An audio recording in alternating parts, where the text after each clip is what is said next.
Hey everyone, welcome back to a brand new video. Thank you so much for stopping by.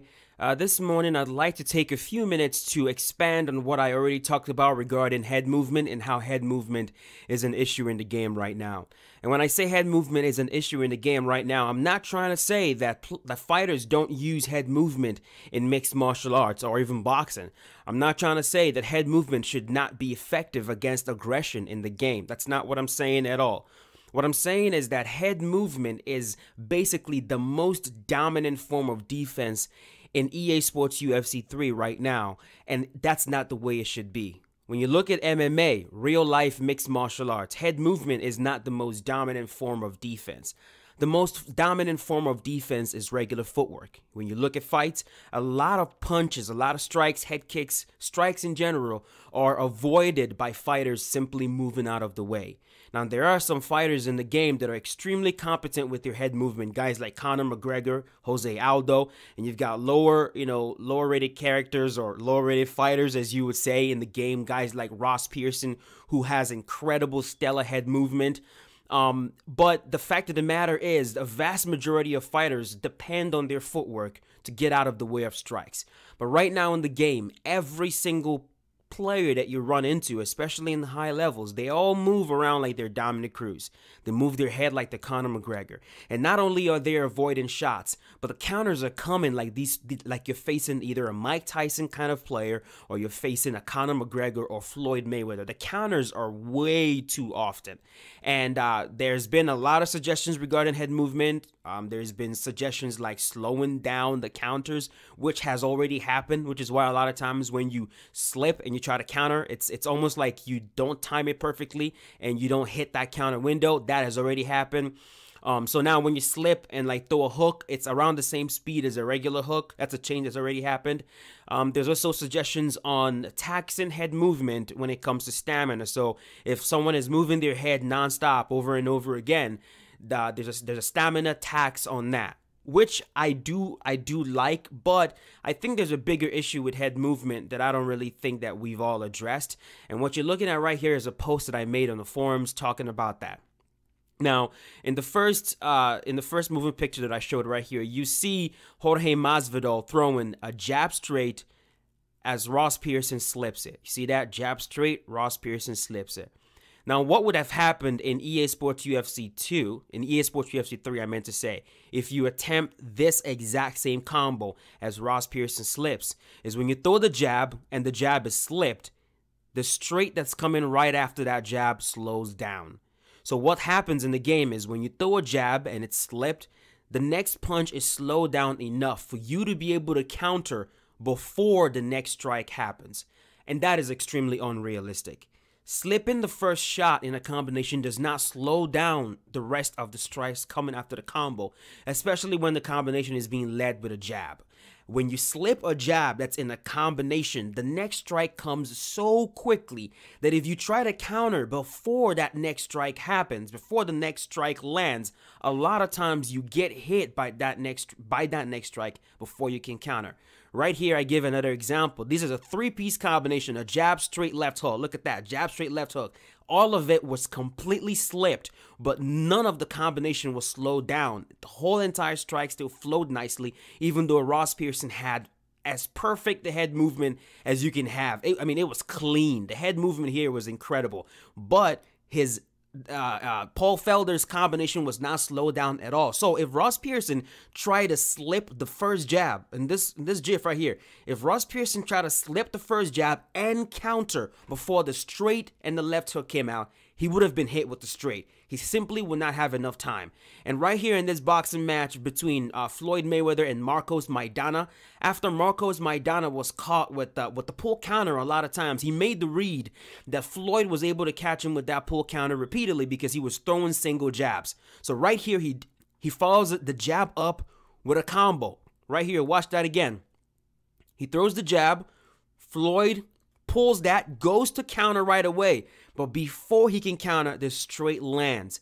That is the danger of trying to counter the first strike in a combination, especially when the first strike in a combination is a jab. The next follow-up strike is usually so fast that one of the fastest boxers in history and one of the most technical boxers in history still fell to this right here, the trap of trying to counter the first strike. As you can see right here, Floyd is able to counter right here. He pulls a single jab and he's able to counter with a clean pull counter, but clean straight. And that is the reason why you're able to do that, why it's easier to counter a single jab and harder to counter the jab if the jab is being followed up with a straight or a combo, is because the distance, the time it takes for you to pull your hand back right here. Marcos throws the jab. The time it takes for him to return to his defense is a lot longer than the time it takes for this jab right here. He's going to throw the jab straight.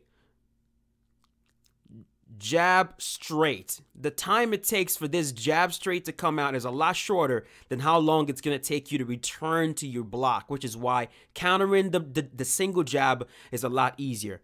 And what I was basically suggesting is, it would be a lot better in the game if you want to counter. Now, you can still use your head movement. You can use head movement to slip whatever you want to slip.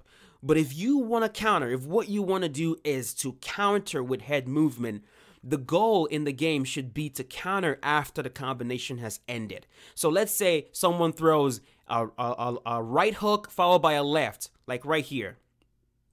That's a left hook followed by a right straight. Notice when Floyd Mayweather counters, right? Boom. He counters after the combination ended. If you try to counter the straight before that straight came, the straight would have hit him. You notice a lot of boxers do that. They don't counter in between combinations as often as you might think. Go back and watch a few fights. What they do is they make reads. They notice how many strikes is my opponent throwing. Is he throwing 2 strikes? Is he throwing 3? What kind of combinations does he favor? And then when they make those reads, they only counter when they feel the opponent is done striking. Right here, Anderson Silva's most famous matrix-like head movement. Notice when he countered. He didn't counter after this one, not this one. It was after the last strike. He throws a straight, he ducks down, he pulls the hook, and then he counters. That's what you usually see when you see head movement counters. You don't counter in between combinations. And what usually happens when you try to do that, I show right here. Jorge Masvidal, right here, Ross Pearson tries to counter before the combo ended, and he got hit with the left hook. Watch that again. Jorge throws a jab, Ross slips it, tries to counter over the top. But because the combo has not ended yet, and because slipping the first jab does not slow down the follow-up strikes, he gets hit with a left hook and gets dropped. You get caught when you do that. So my suggestion is to try to counter after the combo has ended, as Ross Pearson did perfectly right there. Right here, Jorge leads with a jab, jab, right straight. Watch that, jab, jab, right straight. That's when Ross Pearson ducked and countered, when the combination was over. Jab, jab, right straight, then he counters. So my suggestion in the game right now is remove this thing that slows down the follow-up combinations when an opponent is moving their head left and right. Right now, like I said in the game, if you throw a jab, if you queue up a jab, straight, left hook, and the opponent slips the first jab, the follow-up straight is slowed down enough for them to counter you before your straight comes out. And what that does is that you actually eat a lot more vulnerability because you're throwing a combo. So a good nerf to head movement is actually a buff to combinations. So if I lead with a jab, straight, left hook, and you slip the jab, don't slow down my combo. Let my combination still flow nicely.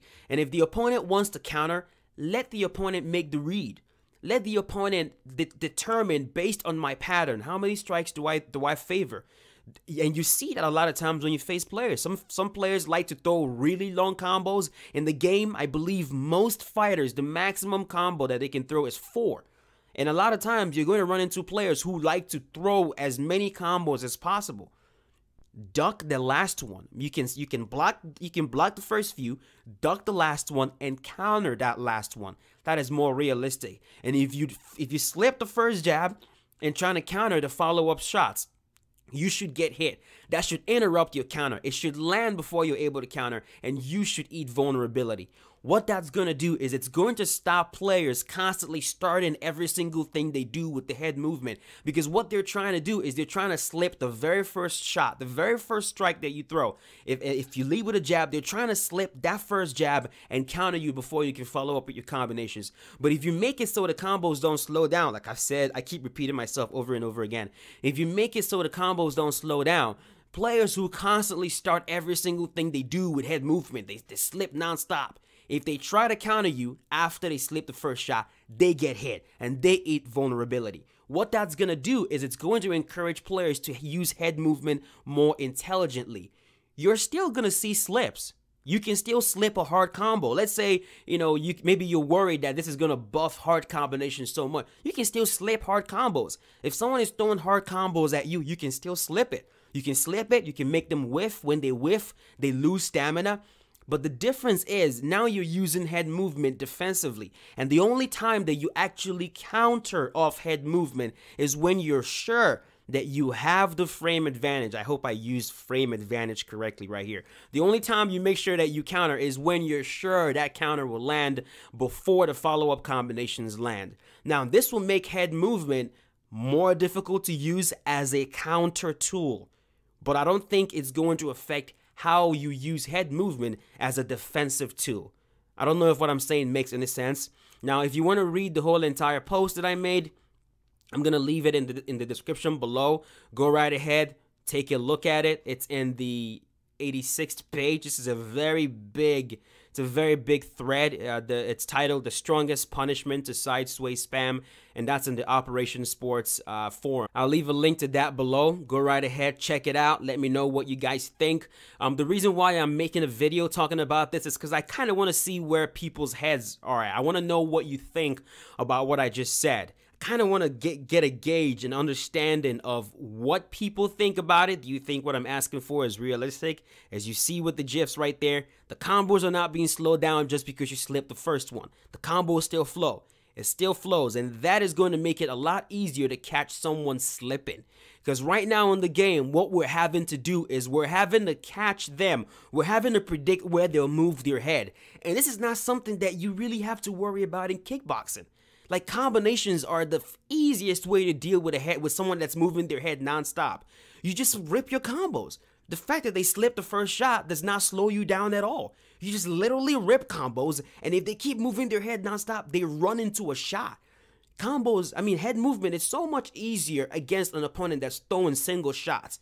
You can read the single shot, slip, and counter. Boom, slip, counter. But when it's a combination, man, if you constantly try to slip a combo and fire back, you better make sure you're slipping the last strike in that combo, or you get blasted with the follow-up strikes. So I'd like to see combinations actually deal with head movement spam in the game, as opposed to this thing that we're doing where it's like, okay, is he gonna duck down? I throw an uppercut. Like, we're having to lead with unrealistic strikes. We're leading with uppercuts. We're leading with left hooks. We're leading with right hooks. We're leading with head kicks. You can't lead with the safest strike in striking, which is the jab. You can't lead your combo with the jab consistently because you're afraid the first jab will get slipped and everything else gets slowed down. I don't like that. I think that's extremely unrealistic. We need to buff combinations. Buff those combinations, and you can still use your head movement to slip combos. But if you want to counter, you make sure that you're countering when you believe the combo has ended. That would elevate head movement. It would require a lot more skill to use head movement, and you actually now have to react to strikes as opposed to the striker reacting to the person moving their head. That's unrealistic. Head movement is designed to react to strikes. Strikes are not designed to catch head movement. That's just not the way it was designed to work. But I'm gonna leave it like that. I know that a big issue that's gonna come up is someone's gonna say, well, that is probably gonna buff combinations. Like, the whole entire game is gonna be combo, combo, combo, combo. I have another suggestion that I think is going to make it not that bad. I don't think combinations will become so OP that you won't know how to deal with them. I have one more suggestion that I'm going to make, but I'm not going to put that in this video because I don't want this video to be too long. But that is it for this one. Let me know in the comment section what your thoughts are. Like I said, go right ahead, check out this thread, check out the post, read the post. Let me know if you agree, and let's discuss it below and go from there. All right? Thank you for watching. It means a lot. I'll see you guys in the next one. Stay safe.